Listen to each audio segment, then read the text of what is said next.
Salam, hər vaxtınız xeyirli olsun, dəyərli üzvlər. Mən Ava Qrup şəxsi inkişaf qruplarının rəhbəri İlhamə Gülməmmədli.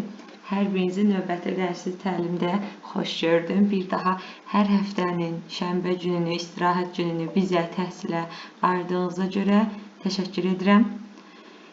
Və inklüziya elə bir mövzudur ki, geniş bir mövzudur və biz buna hər ay ən azı bir dəfə, 2 dəfə yer versək belə, yenə də yetmir, kifayət etmir. Öncəliklə sizdən aktiv olmanızı xahiş edirəm sual-cavabda və fikirlərinizi açıq formada, aydın formada izah etməyinizi xahiş edirəm və sözü çox uzatmadan bizim dəyərli təlimçimizə Vüsalə xanıma vermək istəyirəm. Vüsalə xanım bizim daimi təlimçilərimizdən biridir və təklifimi qəbul edib gəldiyinə görə təşəkkür edirəm.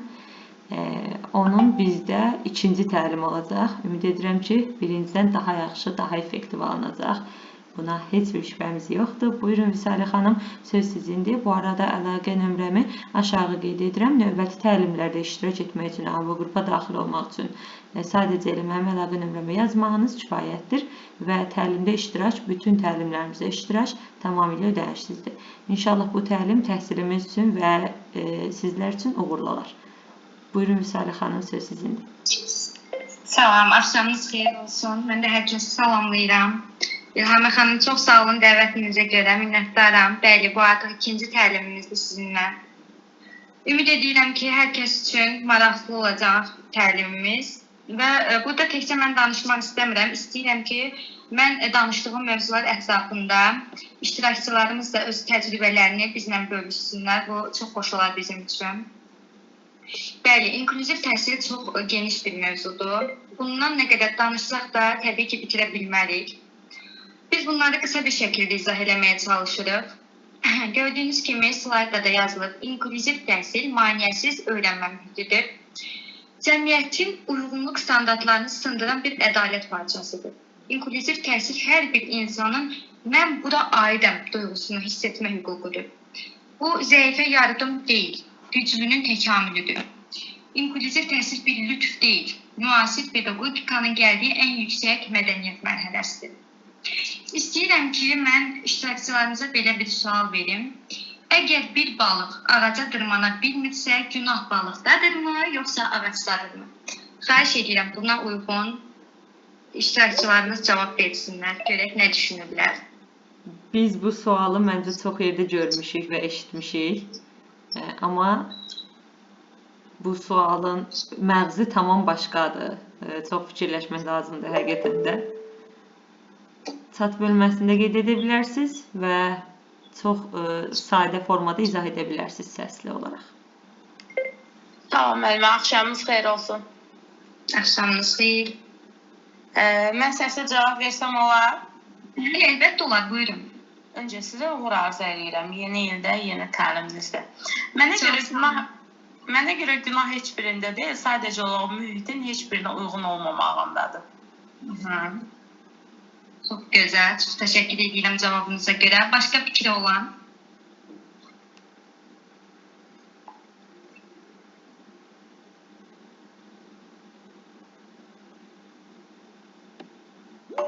Heç kəsdən səs çıxmadı, deyəsən heç kimin fikri yoxdur. Mən belə izah edeyim sizə.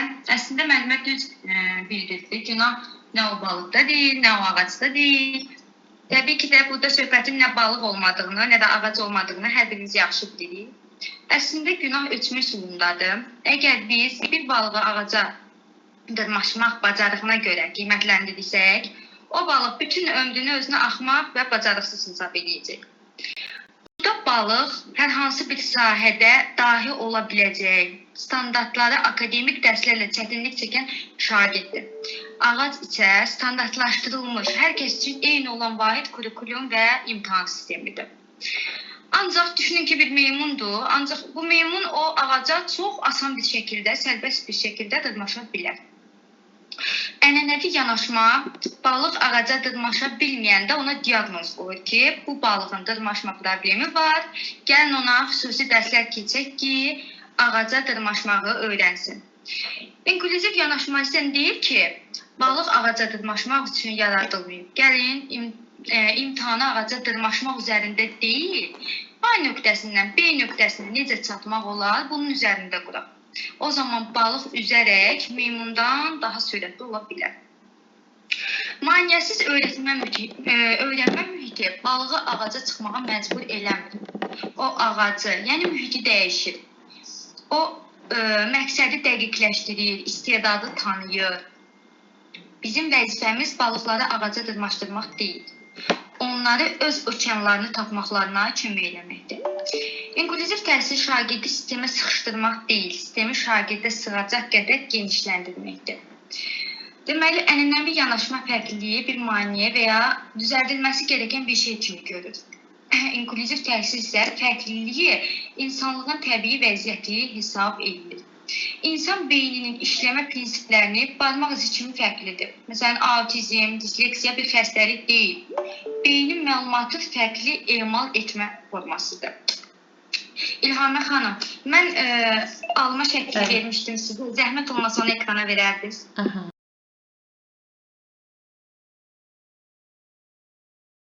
Olan almadalar qulluq edilir.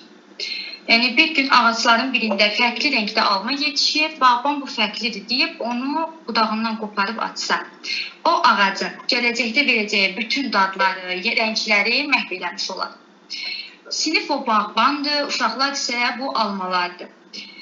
Bir çox vaxt standart uşaq axtarılır. Yəni hamı eyni vaxtda yazsın, hamı eyni vaxtda sürətlə oxusun.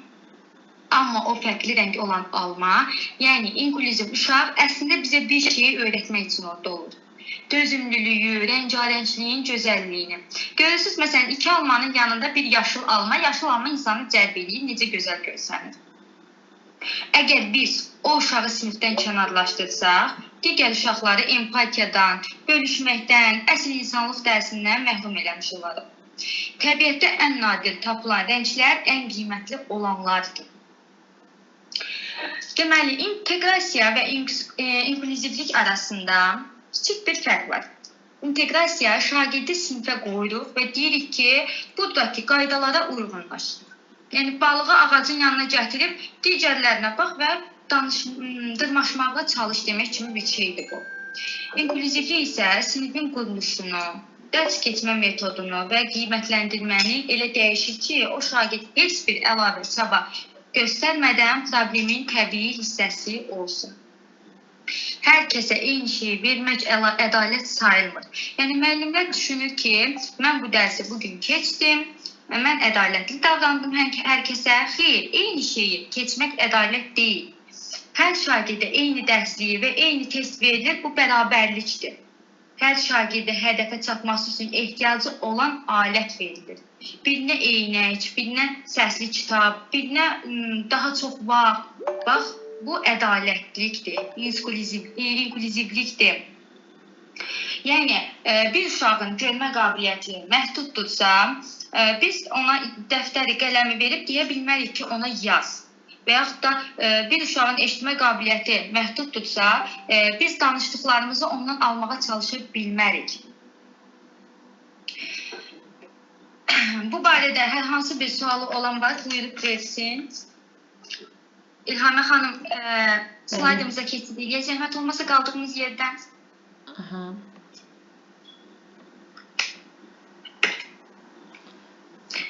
İkinci slayddayım hazırda. Slaydın səhifəsində verir. İnklüziv təhsilin ilk və əsas prinsipi budur ki, heç bir uşaq öyrədilməsi mümkün olmayan kimi etiketlənməməlidir. Yəni, uşağın fərqlilikləri qəbul edilməlidir. Hər bir uşağın potensialına inanmaq lazımdır. Ayrı seçkiliyi aradan qaldırmaq lazımdır. Şagirdin fiziki və ya intellektual vəziyyətindən asılı olmayaraq onun potensialına inanmaq lazımdır.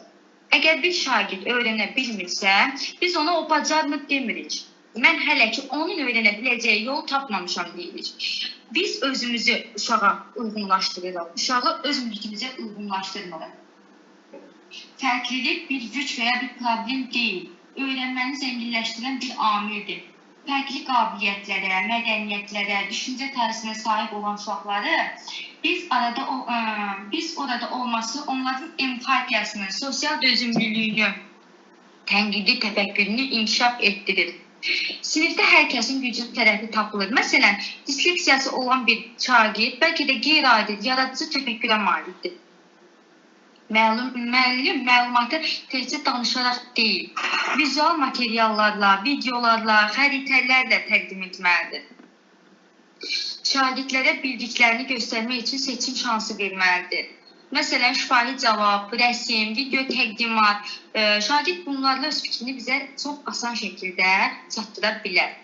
İnklüziv təhsil uşağı sinifin küncündə oturtmaq deyil, o prosesin tam mərkəzində olmalıdır.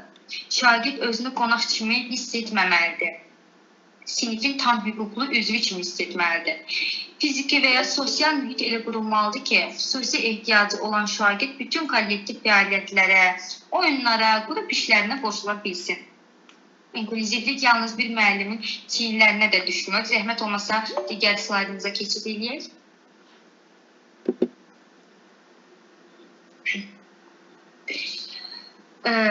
Yox, digərmə. Valideyn. Digərmə. Aha. İnklüzivlik yalnız Bu da valideyn olan müəllim. Hə. Bu? Çox getdik. Yox, əvvəlkinə qayıdın, zəhmət olmasa. Aha, burada saxlayın. İnklüzivlik yalnız bir müəllimin çiyinlərinə düşən yük deyil. Bu kollektiv məsuliyyətidir. Müəllim, köməkçi müəllim, psixoloq, elə şagirdin özü də və ya valideyn. Şagirdin özü dedikdə təbii ki, inklüziv olan uşaqla birlikdə oxuyan şagirdləri nəzərdə tuturam. Və ən çox da bu valideynin üzərinə düşürük. Valideyn evdə müşahidə elədiyi bir detalı müəllimin sinifdəki maneəni aşması üçün açar rolunu oynaya bilər. Yəni, müəllim, deməli, valideyn evdə nə görürsə, müəllimlə bölüşsə, müəllim öz sinifində bunu emal edə bilər. Bu, müəllim üçün daha asan bir yol alma şəklidir. İnklüzivliyin ən güclü alətlərindən biri uşaqların özləridir. Hər bir xüsusi ehtiyacı olan uşağa bir yoldaş təyin etmək lazımdır. Bu yoldaş ona dəftərini açmağa, səhifəsini tapmağa və ya tənəffüsü istiqamətləndirməyə kömək etsə, bu həm kömək edən şagirdə empatiyanı artırır, həm də müəllimin yükünü azaldır. Mən bir dənə də sual vermək istəyirəm iştirakçılarımıza, qoşulanlara. Ümid edirəm ki, hər kəs gözəl cavablar verər. Bayaq bir nəfər cavab verdi. Bu dəfə aktiv olsanız çox sevinərəm. Sinifimizdə görmə qabiliyyəti zəif olan bir şagird var və biz bugün Günəş sistemi haqqında dərs keçirik. Planeti kağızdan çəkmək əvəzinə nə edə bilərik?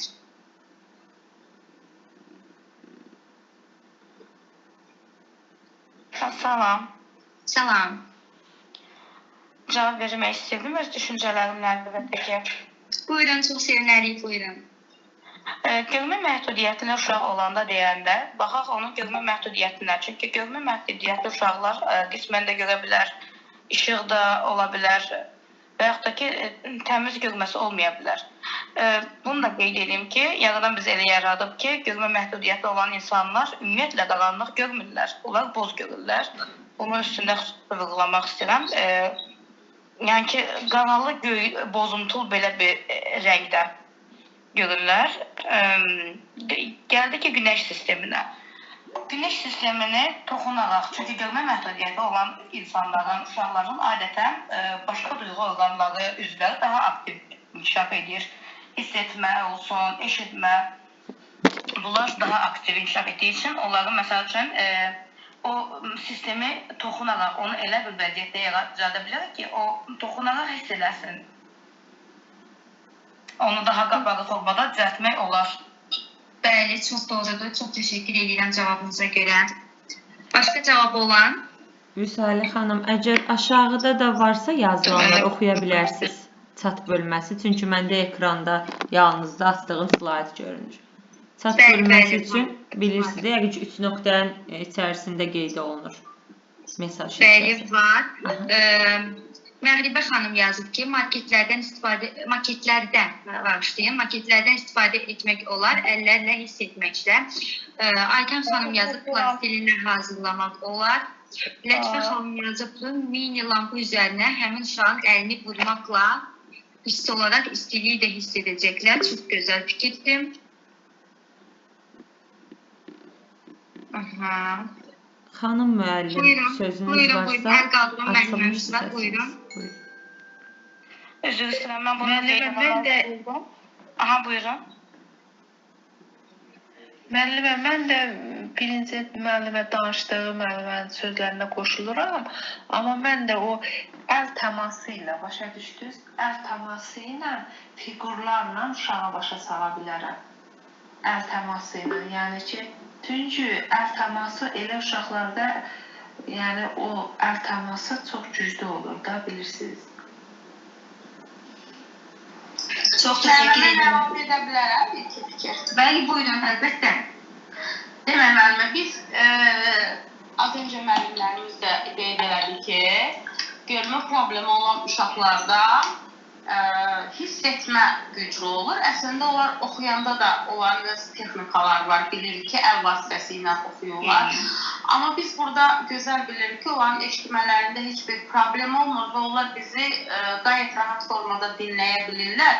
Ona görə də mən burada biraz fərqli yöntəmə əl atardım bir müəllim olaraq. Dərsi izah edərkən o dərsi və ya o planetləri elə formada onlara izah etməyə çalışardım ki, onlar düşüncələrində onu canlandıra bilsinlər. Sanki onlar o görməsə belə, belə deyək də, beyinlərində o formanı canlandıra bilsinlər və nəticədə görmüş kimi olsunlar. Çünki o planetlərin rəngləri və ya üzərində olan görüntüləri, yəni belə deyək də, biz obrazlı formada düşünürəm ki, danışıb izah etməklə də onlara müəyyən qədər o təsəvvürü yaratmış olarıq. Mən məsələn bir alternativ yol olaraq belə bir formada seçərdim. Aha, çox gözəl. Çox gözəl fikirdir. Təşəkkür edirəm. Bəli, buyurun. Ümumiyyətlə, görmə, eşitmə əngəlli olan uşaqların sinifləri də xüsusi olur, bildiyimiz kimi. Onlar rəngləri görmədiyi üçün onların rəngləri tanımırlar. Sadəcə mən elə düşünürəm, mən elə gəlir ki, necə izah edeyim, rəngləri hər hansı bir fiqurlarla tanıyırlar. Müəllimlər elə öyrədirlər. Məsələn üçün, necə izah edeyim, qırmızı rəngi dördbucaq fiqurlarda əlilliyi ilə və yaxud ki, yanlışlarım varsa əlbəttə düzəldərsin. Mən ola bilsin ki, nəyisə yanlış deyə bilərəm. Fiqurlarla rəngləri hiss edirlər, nəyisə göstərəndə, dərsi izah edəndə. Günəş sistemini də quruluşunu, rəngini tutmaqdan ötürü həmən o fiqurlardan da istifadə eləmək olar ki, uşaq rəngini anlasın. Aha, çox gözəl fikirdir. Bəli, buyurun. Başqa fikri olan? Bu arada cavab verən bütün müəllimlərimizə təşəkkür edirəm. Çox sağ olun.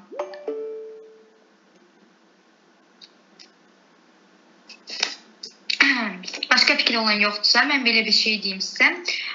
Müxtəlif ölçülü toplardan, qozdan, portağaldan istifadə edərək planetlərin ölçüsünü toxunaraq hiss etdirə bilərik. Bayaq müəllimlərimiz də qeyd elədi. Onlar daha çox, görmə əngəlli olan insanlar daha çox toxunaraq hiss edirlər. Buna görə də biz onlara toxuna biləcəyi əşyalar verməliyik.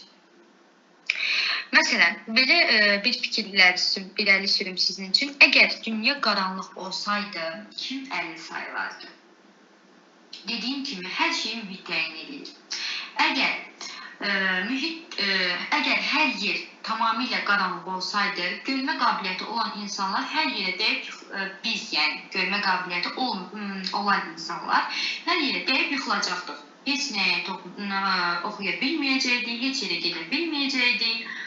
Bu vəziyyətdə görmə məhdudiyyəti olan şəxslər dünyanı barmaqları və qulaqları ilə mükəmməl tanıdıqlarına görə ən bacarıqlı şəxslər onlar olacaqdılar. Bu suallarla sizə göstərməyə çalışıram ki, əlillik bədəndə deyil, mühitin dizaynındadır. Biz dünyanı görənlər üçün dizayn etdiyimizə görə görməyənlər maneə ilə rastlaşırlar. Deməli, İlhamə xanım, zəhmət olmasa sizə vəziyyət verirəm, ayaqqabı şəkillərini ekrana gətirin. Mənim üçün xoşdur. Bircə saniyə. Gətirim. Buyurun. Aha. Burada ayaqqabılar görürük. Və gördüyümüz kimi ayaqqabılar hərəsi bir razmerdədir. Yəni eyni razmerdə deyillər. Amma siz təsəvvür edin ki, bir mağazaya girirsiniz və satıcı sizə deyir ki, bu il hər kəs 38 ölçülü ayaqqabı geyinməlidir. Çünki standartımız budur. Sinifdə 30 şagirdin hamısı eyni sürətlə, eyni metodla dərs keçmək, yəni 42 olan adama 38 ölçülü ayaqqabını geyindirmək kimi bir şeydir. Ya ayağı sıxmalıdır, ya da ayaqdan çıxmalıdır. İnklüziv təhsil mühitində müəllim olmaq böyük məsuliyyətdir. İnklüzivli uşaq xüsusi qayğıya ehtiyacı olan şagird sinifdə sadəcə fiziki olaraq var olmamalıdır. Tədris prosesinə tam inteqrasiya olunmalıdır. Və buna görə müəllim hansı addımlar ata bilər?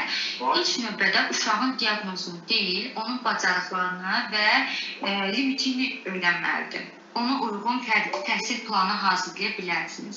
Bu plan uşağın öyrənmə sürətini və ehtiyaclarına uyğun olmalıdır. Uşağın nəyə yaxşı bacardığını bilsəniz, dərsi onun üçün daha maraqlı edə bilərsiniz.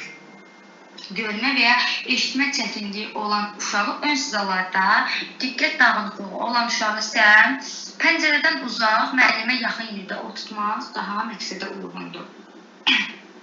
Vizual materiallardan daha çox istifadə edin. Məsələn, şəkillərdən, sxemlərdən, rəngli kağızlardan. Bu, həm inklüziv uşaq, həm də digər şagirdlər üçün faydalıdır. Bütün sinif eyni mövzunu keçə bilər, lakin tapşırıqları fərqli səviyyələrdə olmalıdır. Məsələn, biz bir kitabı verib həm görmə, həm eşitmə, həm də normal bir şagirdə bir kitab verib bunu oxu deyə bilmərik, bunu yaz deyə bilmərik. Hər birinin özünə uyğun səviyyələri var. Məsələn, mürəkkəb olan tapşırıqları kiçik addımlara bölməliyik. İnklüziv şagirdə tapşırığı yerinə yetirmək üçün daha çox vaxt verməliyik. Onu digər uşaqlarla deyil, özünün əvvəlki nəticələri ilə müqayisə edib qiymətləndirməliyik. İnklüziv təhsildə kiçik bir addım belə böyük qələbədir. Uşağın özünə inamını artırmalıyıq. Onun üçün bu çox böyük bir uğurdur. Onu hər dəqiqə təqdir eləməliyik. Bu çox kiçik bir şey olsa da, bizim üçün çox kiçik bir şey olsa da, onlar üçün çox böyük bir şeydir. İnklüziv təhsil yalnız fiziki məhdudiyyəti olan uşaqlara aid deyil. Bunu vurğulamaq istəyirəm. Çünki çox vaxt cəmiyyətdə yanlış bir təsəvvür var ki, inklüziv dedikdə yalnız əlil arabasından istifadə edən və ya fiziki qüsuru olan uşaqlar nəzərdə tutulur. Xeyr, bu belə deyil. Əslində isə inklüziv təhsil hər kəs üçündür. Prinsipinə dayanır. Oxuma və ya yazma çətinliyi olan uşaqlar, diqqət əksikliyi və ya hiperaktiv olan, ünsiyyət çətinliyi çəkən, dil bariyajı olan uşaqlara, tədris dilini zəif bilən, bu azsaylı xalqların nümayəndələridir təbii ki. Üstün zəkalı olan uşaqlar da inklüziv təhsilə daxildirlər. Üstün zəkalı uşaqlar niyə inklüziv təhsilə daxildirlər? Standart proqramı onlara çox asan gəlir, çox dar gəlir və onlar darıxırlar və darıxdıqları üçün də davranış problemlərini nümayiş etdirirlər. Onlara fərqli yanaşmalar lazımdır. Çox vaxt müəllim düşünür ki, sinifdə inklüziv uşağın olması digər uşaqlara... Slaydı keçin müəllim, yoxsa burada qalsın? Bəli, keçin. Çox üzr istəyirəm, demək yadımdan çıxıb. Estağfurullah, tamam keçin. Buyurun, devam edin, üzrlü sayın böldüm. Buyurun, yox, xoşdur. Deməli, çox vaxt müəllimlər düşünür ki, sinifdə inklüziv uşağın olması digər uşaqlara mənfi təsir göstərə bilər, ancaq təbii ki, belə deyil. İnklüziv siniflərdə oxuyan uşaqlar böyüyəndə komanda işində daha uğurlu olurlar. Çünki onlar kiçik yaşdan fərqli ünsiyyət modellərini mənimsəyirlər. Və təbii ki, burada müəllimlərin belinə çox böyük yük düşür. Niyə müəllimlərə? Çünki onlar həm sevgi, həm dəstək, həm də səbir nümayiş etdirməlidirlər. Müvəffəqiyyət üçün 3 qızıl qaydamız var. Səbir, sevgi və dəstək. Uşağın öyrənmə sürəti fərqlidir və biz buna görə də onlara çox böyük səbir göstərməliyik. Və öyrənmənin açarı səmimiyyətdir. Biz onlara sevgi verməliyik. Onlara öyrənmək üçün maraq verməliyik. Valideyn məktəb birliyi şərtdir. Bu isə dəstəkdir. Yəni valideyn, psixoloq, logoped bunlar bir-birlərinə daim dəstək olmalıdırlar. Və ya belə bir şey deyim, sinifdə aqressiv davranan inklüziv uşaq var. Biz nə edə bilərik? Cavabı olanlar varsa, zəhmət olmasa buyurub cavab verə bilərlər. Sinifimizdə aqressiv davranan inklüziv uşaq var. Biz nə edə bilərik?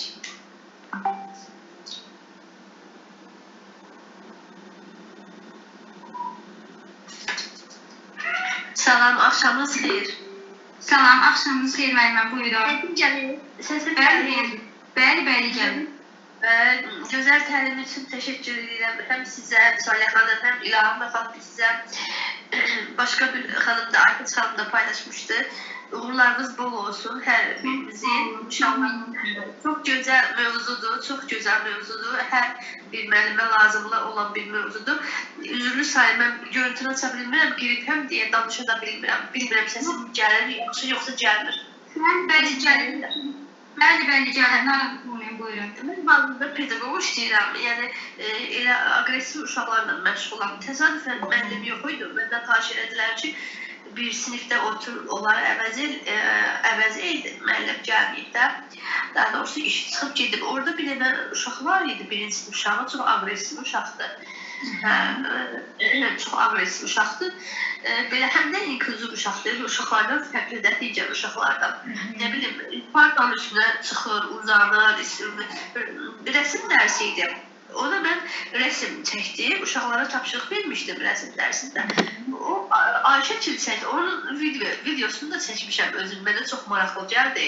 Mən özüm də müəllim işləmişəm, yəni elə şagirdlərim var. O uşaqla o qədər belə maraqlı bir diyaloq qurdum ki, həmən o, necə deyim, bir tərif çıxmasın. O dərsdə Ayşə çəkmişdi, ayı üsrətdə çəkmişdi. Ay yox, günəş daha doğrusu.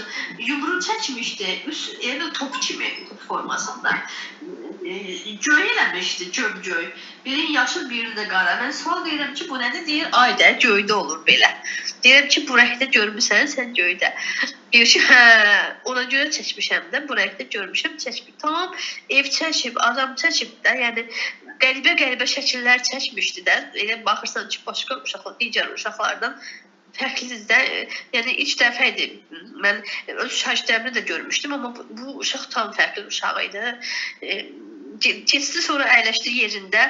Gördüm ki, uzanıb partaya, o birisindən rəsm kağızı istəyir. Uşağa yaxınlaşdım yavaş-yavaş. Belə də, necə deyim, mehriban, xoş, çalışıb uşaqla aqressiv davranmayasan da, o dəqiqə hissənir. O uşaq da baxırsınız ki, müəllimə, indi yəqin siz də elə uşaqların əhatəsində olmuşsunuz, yəni tanıyırsınız yəqin. Yəni o uşaqla elə, yəni öz olduğu kimi, yəni hirslən, düz otur, üzvü çön, arxaya bax, yəni necə deyim, ciddi cəhət davranmayasan da, yavaş-yavaş elə bil ki, o işin gedişatına baxardan mehribancasına uyğun quranda dərsi istəyir hər hansı bir söhbəti. Uşaq elə bir adaptasiya olur sinifə. Uşaq tam düzəldi, oturdu o bir uşaqlar kimi. Baxırsam ki, insana özünə də xoş gəlir ki, bu uşaq artıq görür ki, yəni bu uşaqla xoş danışılır, başqa uşaqlara da bildirmirsən ki, yəni o uşaq tam fərqlidir də, başa düşməsinlər. O uşaqlar deyir ki, ay müəllimə, o belə deyə, o bütün gün dərsdə uzanır, yatır, o öz-özünə gəzir sinifdə, müəllimə siz onu bilmirsiniz, o müəllim bizi belə incidir. Sadəcə bildirmədim, mən çalışdım uşaqlara bildim, dedim uşaqlığı da böyüyəndə, o da böyüyəndə eləməyəcək, bax sizdə yoxdur ki, siz eləmirsiniz ki, o da dedilər ki, yox, biz eləmir, uşaq da döndü, oturdu, sakit, qəşək başladı, müəllimə, mən başqa şəkil çəkə bilərəm. Dedim, nə şəkil çəkim? Dedim, ürəyin nə istəyir ondan. Mən istəyirəm ki, yolka şəkil çəkim.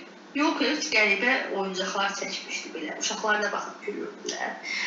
Amma ondan heç pis olmadı. Uşaqlar mənə gülür. Mən çağırdım, təriflədim. Dedim, ay nə gözəldir, baxın uşaqlar görün. Siz də fərqli şəkillər çəkmişsiniz, qəşəng yolka oyuncaqlarıdır da. Yeni ildə yəqin ki, bəzəyəcəksiniz evlərinizin yolkalarını belə. Yəqin ki, siz də kömək edəcəksiniz bacı qardaşlarla. Başladım belə suallarla, yəni o dərsin elə bir videoya çəkmişəm də, yəni mümkün olsa da istəyirəm ataram, baxarsınız da, çox maraqlı bir dərs olmuşdu. Həmin uşaqla, o aqressiv uşaqla 1 qram onda aqressivlik olmadı, yəni amma müəllim hər dəfə şikayət edir ki, o uşaq tam fərqlidir də, yəni hirslənib, gördüm yanındakı uşağın qulağını dartır, nə bilim dəftəri üzünə vurur, amma mən yəni sinifdə olanda mən o şeyi müşahidə eləmədim, o hərəkətləri görmədim o uşaqda. Yəni ki, necə deyim, Salih xanım, uşaqla gərək aqressiv davranmayasınız, səbir göstərəsiniz. Siz burada qeyd edirsiniz, burada gərək bacardıqca insan özün cilovlaya bilər, yəni səbir tələb eləyir də bu işi. Yəni bu uşaqlarla, çünki insan da düzdür, mən başa düşürəm, müəllimdir, mən özüm də bəzən elə şey olur ki, adam düzdür, hissənər, əsəb eləşər, amma ki, çalışırsan bacardığın qədər, yəni səbir nümayiş elətdirəsən, düz deyirsən, düz vurgulursun ki, səbir olanda, yəni necə deyəm, o uşaq da dərk eləyir də, hardasa fikirləşir ki, yəni necə deyim, müəllim hirslənmədi, müəllim hər hansı, mən burada səhv elədim, bəlkə də o uşaq dərk etməz, o digər uşaqlardan daha güclüdür. Sadəcə indi o uşaq belə yaranıb da, niyə hər uşağın özünün belə yaranıb da, biri aqressivlik, birində biraz xəstəlik var, yəni tədricən bəlkə də onu müalicələrdən yavaş-yavaş düzəltmək olar da, yəni ardıcıl üstünə düşüb onları, yəni necə deyim, laqapitə göstərməklə, psixoloqa aparmaqla, əslində mən həmən o uşağı yönləndirmək istədim psixoloqa. Dedi, valideyn razı deyil, valideyn deyir ki, mənim uşağımda heç bir şey yoxdur, yəni əslində problem yoxdur. Çox üzr istəyirəm. Bu xəstəlik şey, bu fərqlilikdir. Yəni bizdən fərqli olurlar var. Bunlar xəstəlik sayılmır. Deyək, hə, düzdür, xəstəlik sayılmır, düzdür mənə. Amma ki, o uşağı elə bir hardasa psixoloqa yönləndirmək lazımdır da, yəqin ki, söhbət aparmaq üçün düzdür. Təbii ki, psixoloq, loqoped kömək eləməlidir onlara. Və çox düz vurğuluyorsunuz. Əgər uşaq aqressivdirsə, həmin anlamda öyrətmək, çalışmaq faydasızdır. Tənəffüsə çıxan kimi, o uşaq bilirsiniz nə edir? Tənəffüsə çıxan kimi o bir uşaqları itələyir, yığır, nə bilim, birinin qulağını belə dartır, dəftərini götürür, üzünə vurur, tənəffüsdən çox olur elə şeylər, yəni. Ona görə çox da müəllim icazə vermir tənəffüsə, birincisi uşağı deyəni sinifdə olurlar elə, çox vaxt. Aha, aydındır. Bir müəlliməmiz də əl qaldırmışdı. Zəhmət olmasa o da fikrini bildirsin bizə. Mənim düşüncəm, mən elə düşünürəm ki, inklüziv müəllimdə ümumiyyətlə səbir, sevgi, dəstəkdən əlavə empatiya hissi olmalıdır. Mütləq şəkildə. O ümumiyyətlə pedaqoqun empatiyası güclü olmalıdır. Empatiyası güclü olan bir müəllim uşağın daxili dünyasına gediş yol ala bilir daxili dünyasında. Heç bir uşaq anadan doğulanda əlbəttə ki, bunun sağlamlığı qoyduq kənara ola bilər. Amma heç bir uşaq anadan doğulanda aqressiyalı və yaxud da ki, hər hansı bir aqressiyadan davranış pozğunluğu ilə doğulmur. Bunun daxilinə getsək, uşağın pəncərəsindən baxa bilsək, bu aqressiyanın əsas hardan gəldiyini müşahidə edə bilərik. Qismən də olsa stabilləşdirə bilərik. Ola bilər uşaq nəyisə demək istəyir, deyə bilmir, hərəkətləri ilə emosiyalarını üzə çıxardır, emosiyalarını ifadə etməyə çalışır. Bu da ola bilər. Ümumiyyətlə, müəllim səbirli, sevgi dolu, dəstək verici olmalıdır bu öz yerində. Amma inklüziv müəllim isə mütləq şəkildə empatiyası güclü olmalıdır və uşağın pəncərəsindən baxmalıdır. Belə deyək, müəllim uşağın qabağında əyilməməlidir. Yergərdə diz çöküb uşağın gözünün içə baxa-baxa danışmalıdır. Uşağın gözünün içə baxaraq danışan bir müəllim, səs tonunu düzgün idarə edən bir müəllimin sinifində mən inanmıram ki, nəsə bir problem olar və yaxud da ki, inanın, eləncə uşaqlar davranışını idarə edə bilməyən uşaqlar belə həmin müəllimin sinifində artıq özlük biçimdə olsa çılalamaq çalışırlar. Və müəllim də burada valideynlə həmkar olmalıdır. Burada üç bucaqdan gedir söhbət. Müəllim, valideyn və həmin uşaq bir yol qət eləsə, nəticədə uşaq qazanır və müəyyən hərəkətləri, davranışı düzəlir. Burada təkcə müəllim, valideyn və uşaqdan da gedir söhbət. Burada cəmiyyətdən də gedir söhbət. Əgər müəllim uşağı cəmiyyətə sinifə alışdırmaq istəyirsə, ilk öncə o sinifin valideynləri ilə bir çoxluq eləməlidir. Bir icras eləməlidir, danışmalıdır. Axı, tərbiyə evdən gəlir. Uşaq gedib evdə danışmada ki, uşaq məni döydü, uşaq məni vurdu. Artıq valideyn o da müəyyən bir şeyləri izah eləməlidir. Əgər bunu biz valideynlə danışmasaq, sinifdə hər hansı bir problem evə yansısa, artıq qarşısına alınmayacaq bir hadisələr ola biləcək. Ancaq valideyn xəbərdar olsa, uşağa düzgün yanaşsa, yox, o səndən olmaq istəmir, sadəcə dost olmaq istəyir. O sənə belə sən bir başqa cür yanaş. Artıq burada valideyn, kənar valideynlərdən gedir söhbət, uşağın arasından getmir. Dəstək olursa, inanın ki, o uşaq həm sinifdə, həm cəmiyyətdə özünə yataba bilən bir uşaq olacaq. Ki, mən belə düşünürəm. Bəli, çox doğru buyursunuz. Çox gözəl, çox sağ olun. Təşəkkür edirəm fikrinizi bildirdiyinizə görə. Və unutmayın, inklüziv uşaq üçün aqressiya bir ünsiyyət formasıdır. O, sözlə ifadə edə bilmədiklərini hərəkətləri ilə deyir. Bəlkə özünü ifadə edə bilmədiyi nəsə var, bəlkə harası ağrıyır, bəlkə nəyisə ifadə eləməyə çalışır, nəsə deməyə çalışır, bəlkə hansısa bir işıqdan narahatdır, bəlkə yaza bilmədiyinə görə bu hərəkəti eləyir. Aqressiyadan əvvəl nə baş verdiyini ilk öncə düşünün. Uşaq aqressiv olmamışlar. Öncə nə baş vermişdi? Bəlkə zəng çalınmışdı, bəlkə uşağın səsə qarşı nəsə bir aqressivlik göstərdi. Uşaq neynədi? Həmin anda neynədi? Bəlkə kitabı gətirib yerə çırpdı. Bəs müəllim neynəməlidir bunda? Uşağı sinifdən çıxartmalıdırmı? Xeyr. Əslində mən bir neçə dəfə bunu müşahidə eləmişəm. Deməli, uşaq sinifdə hər hansı bir aqressivlik göstərəndə və ya davranış pozuntusu göstərəndə müəllim uşağı durğuzur və dur sinifdən çıx deyir. Yəqin ki, bunu bir çoxunuz artıq görmüşsünüz də, eşitmişsiniz də, bilirsiniz də. Bəzən uşaq dərsi pozmaq üçün aqressivlidir. Yəni, biz onu sinifdən çıxaranda əslində ona istədiyini vermiş oluruq. Beləcə davranışı mükafatlandırırıq. Çox üzr istəyirəm. Mənə elə gəlir, bəzən uşaq özünü sübut eləmək üçün də aqressiv olur. Uşaq özünü sinifdən diqqət mərkəzinə salmaq üçün də aqressiv ola bilər. Ola bilər, o da ola bilər. Məsələn, evdə çox qayğı görmüş uşaqlar, belə deyim, Loda dillə desək, biz görürük də nəvələrin, nənələr, babalar çox şımartırlar. Belə deyim sizə, elə uşaqlar bunu sinifdə də nümayiş elətdirirlər, diqqət mərkəzində olmağı sevirlər. Buna görə də aqressiyanın bir səbəbi də bu ola bilər təbii ki. Və yenə deyirəm, əgər biz uşağı sinifdən çıxarsaq, bu davranış... Salih xanım, sözünüzü kəsirəm, çox üzr istəyirəm. Yəni, çox gözəl vurğuluyursunuz. Mən tez-tez şahid oluram.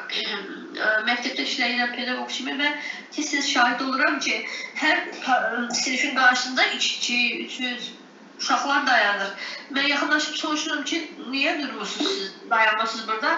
Deyirlər ki, müəllimin ciddi iş. Utandan uşaqlar, o gün 9 sinif şagird vardı 2 dənə. Dedim ki, mən müəllimi ilə danışım, siz oturun, bir də belə hal təkrarlanmasın da oturun sinifdə. Mənə xahiş edirlər ki, yalvardılar hətta ki, müəllim, onsuz da müəllim bizi içəri qoymayacaq da, bir də belə şey olmayacaq, sizə söz verir. Dedim, mən sizin adınızı yazıb götürmürəm, amma ki, yəni xoş hal deyil də, sizin çöldə belə soyuqda qalmanız, qalırdı soyuqdur. Yəni, uşaqlar da ikisi belə böyük hündür oğlan uşağını dayanmışdılar. Deyir, valideynimizi çağıracaq, valideynimiz gəlsin, danışsın. Bir də belə hərəkət olmayacaq. Müəllimdən sonra soruşdum, müəllim deyir ki, onları mən çıxartmalıydım, elə də olmalıydı. Mən dedim ki, bəs bizə tapşırıq verilib ki, elə uşaqları olmaz da sonra. Yəni, iddiaları da görürəm çox vaxtı. Ən çox yuxarı siniflərə rast gəldir. Tarix müəllim olur, hansısa bir coğrafiya müəllimi çıxardır ki, 8-in birdən, 4-ün birdən, deyir, bunlar incini test alıb sinifdə nə edib, özü adi bir şeylərdən deyir, nə test aldı, deyir uşaq. Mən deyir, güldüm, pis güldüm, müəllimin xoşuna gəlmədi, müəllimi heç durub çıx söylə. Bəli, bir neçə artıq mən də şahid olmuşam bunun. Amma yaxşı hal deyil də, yəni ya içəridə saxlaya bilər bəlkə də ki, ayaq üstə qal, biraz özünə gəl, o daha biraz mənimlə gəl ki, yaxşı olar ki, o uşaqlardan utanar o hərəkətdən bir də elə eləməz. Yəni bəlkə də çöldə deyil ki, çöldə dayansın. Təbii ki, yenə deyirəm, bəzi uşaqlar dərsi pozmaq üçün eləyirlər bunu və biz onları çölə müəllimlər də onu başa düşmürlər, uşağı çölə çıxardırlar və bunlar onu mükafatlandırmış olurlar, belə fərqində belə olmadan. Mənə üzr istəyirəm, mükafatlandırmadan əlavədə mənim bildiyimə görə, əgər səhv xatırlamıramsa, dərs zamanı şagirdin çölə çıxarması təhsil qanununa uyğun deyil. Bu nə üçün belədir?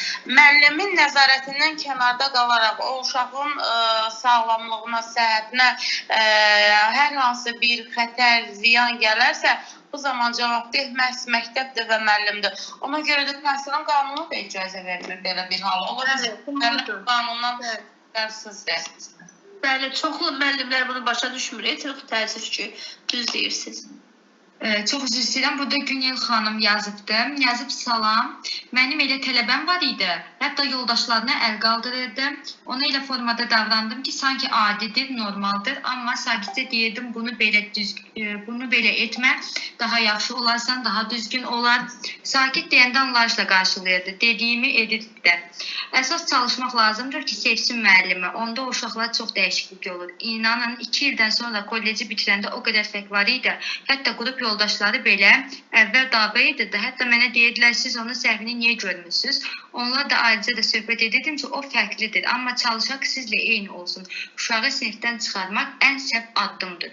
Bəli, çox düzgün. Uşağı sinifdən çıxarmaq ən səhv addımdır. Çox sağ olun yazdığınız şərhə görə də. Və bir də bunu sizə qeyd edeyim ki, müəllim əsla səsini ucaltmamalıdır. Müəllimin səsi ucaldıqca uşağın aqressiyası da artır. Alçaq tonla və qısa cümlələrlə danışmaq lazımdır. Əgər uşaq bunu çox diqqət edin, çox xahiş edirəm. Əgər uşaq ətrafındakilara və ya özünə zərər verirsə, digər şagirdləri ondan uzaqlaşdırın. Yəni uzaqlaşdırın deyərkən həmin aqressiya anında uşaqları bir kənarlaşdırın ondan, ya çöləmi çıxarın ki, yəni uşaq nəsə eləyə bilər də onlara. Əgər qaçılmaz deyilsə, uşağa toxunmayın o zaman. Əgər uşaq özünə xətər yetirmirsə, ətrafındakilərə xətər yetirmirsə, o zaman ona toxunmaq lazım deyil. Unutmayın, inklüziv uşaq aqressiyanın bir ünsiyyət formasıdır. Bir daha deyirəm, o sözlə ifadə edə bilmədiklərini hərəkətlə ifadə eləyir.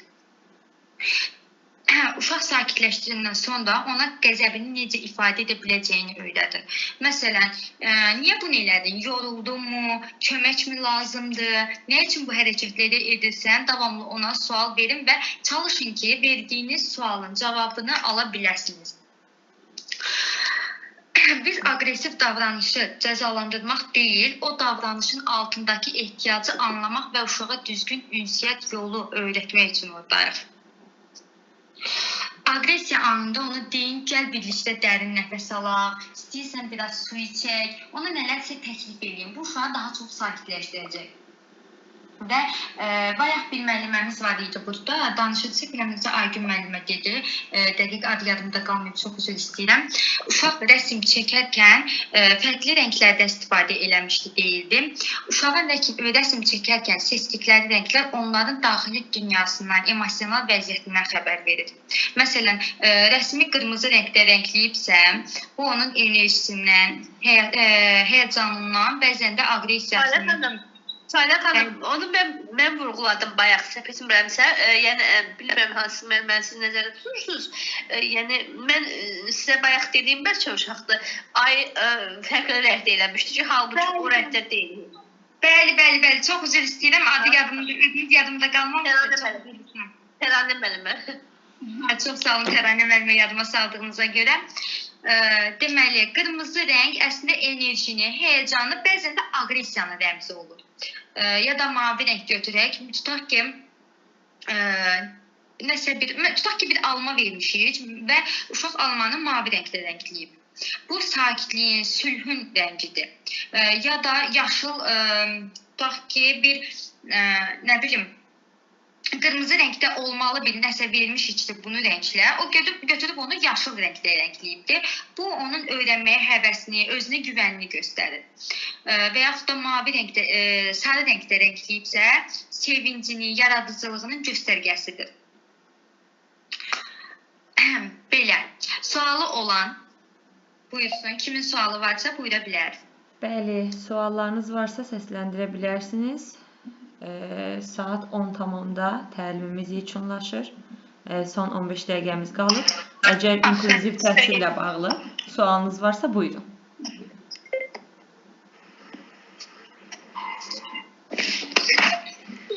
buyurun, səsiniz açıq qalıb. Fikriniz varsa əl qaldırmısınız.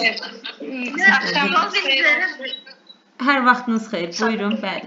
Mən sualım yoxdur, amma bir şeyi əlavə etmək istəyirdim ki, bəzən inklüziv təhsil alan uşaqlarda və yaxud da inklüziv olan uşaqlarda sevginin də bir həddi var. Yəni aşırı sevgi və digər uşaqlardan onları sevgimizlə aşırı fərqləndirsək, bu onların aqressiyasına da cəmiyyətdə gətirib çıxarda bilər. Məsələn, biz göstərdiyimiz o aşırı diqqəti sabah cəmiyyətdə hər dəfə onlara göstərməyəcəklər. Yəni onları digər uşaqlardan daha da çox fərqləndirmək yox, onları eyniləşdirmək lazımdır. Onlardan əksinə heç bir fərqləri olmadığını, onlarla eyni imkanlara sahib olduqlarını, təhsil almaq hüquqları olduqlarını hər dəfə onlara aşılasaq, mən düşünürəm ki, bəzən o inklüziv təhsildə aqressiyası olan uşaqların, inklüziv olan uşaqların aqressiyası da azalmağına gətirib çıxardarıq. Çünki bəzən uşaqlar olur ki, evdə aşırı, deyək, siz dediyiniz kimi, Vüsal xanım, sevgi, baba əzizlənir və gəlirlər eyni hörmət deməyək, yəni eyni sevgini, eyni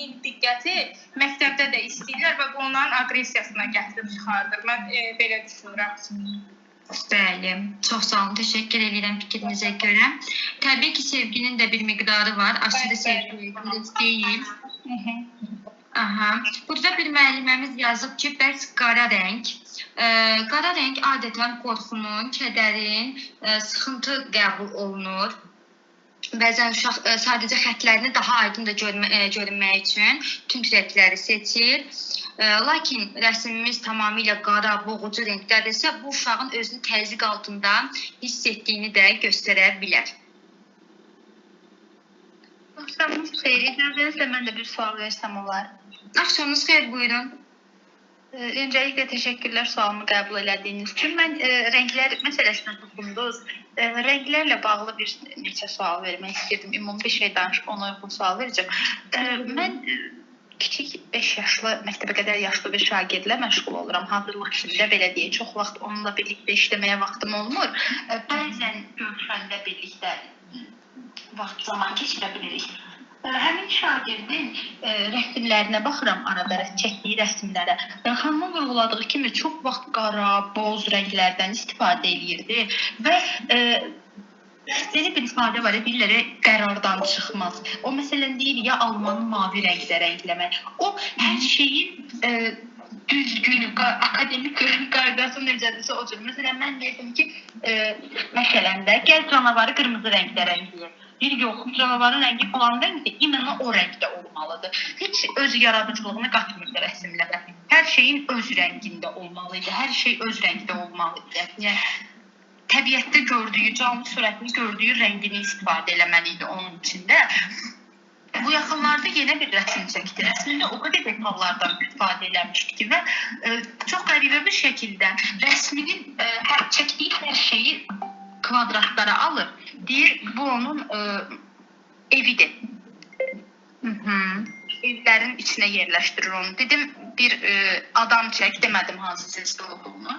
Bir oğlan çəkdi, özü də oğlan uşağıdır. Dedi, yaxşı, yanında bir dənə də çəkeyim. Bu da bacısı olsun, özünün də bir bacısı var. Bir bacı çəkdi yanına, sonra onların hər ikisini ayrı-ayrı kvadratlara, düzbucaqlılara aldı. Dedi, bu onların evidir. Amma çox darısqal və dar bir şəkildə ev düzəltdi onlara. Sonra qıraqlarını dairələrə aldı. Bu da dedi evin divarlarıdır və evin divarlarına da başladı kameralar qoymağa. Amma bir yerə, iki yerə yox. Dayanmadan bir-birinin yanında halqalar çəkdi və kameralar qoydu evin qırağına. Çox üzr istəyirəm, müəllimə sizə bir sual verim. Onun ailəsində hər hansı bir problem falan varmı? Yox, heç bir problem yoxdur. Sadəcə çox uzun müddətdən sonra da olmuşaq, deyən 7 ildən sonra dünyaya gəlib. Biraz üstündə əsirlər uşağın, yəni onu eləmə, buna getmə, bunu eləmə, belə. Heç bir diaqnozu yoxdur. Deyim, autizmlidir ya heç bir diaqnozu yoxdur. Yox, bu autizmin falan əlaməti deyil. Sadəcə uşaq hər şeyi düzgün etmək istəyir. O səhv eləməkdən qorxur sadəcə. Və hər şeyi diqqət halında saxlamaq istəyir və çəkdiyi rəsmdə o qədər detallar var idi ki, mən unutmuşam da çoxunu. Mən bilmək istəyirəm, ola bilər ki, ana aşırı hər şeyə diqqət edən, səhvsiz, çox dəqiqəli, titiz bir anadır və uşağa da bunu yansıdır. Mənim bir uşağım var, yəni ana çox titiz biridir, uşaq da eyni anasını, yəni xanası etdir. Biraz da uşağı bilirsiniz necə? Təzyiq deyim də mən ona, təzyiq altında böyüdürlər elə bir. Sən filan şey eləməsən mən gedərəm. Məsələn, uşağın 5 yaşı var, hələ də anası ilə yatır. Deyəndə ki, sən özün otelin var, öz kravatın var, orada qal, orada yat. Bunu anası da istəyir, amma artıq düzəldə bilmirsə onu. Çox orada qalmaq istəyir. Deyəndə ged ora, deyir, yox, gitmirəm, gedə bilmərəm, anam. Ondan uzaqlaşır, komfort zonasından çıxmır. Müəllimə dediyim kimi, uşaq realist olmağa çalışır. O səhv eləməkdən qorxur sadəcə. Bunda heç bir qorxulacaq bir şey yoxdur. Sadəcə onun valideyni dediyiniz kimi üstündə əsirsə, valideyn mükəmməl olmağa çalışır. Uşağı mükəmməl eləməyə çalışır, belə deyim sizə. Valideynin, müəllimin tərifini qazanmağa çalışır o uşaq sadəcə.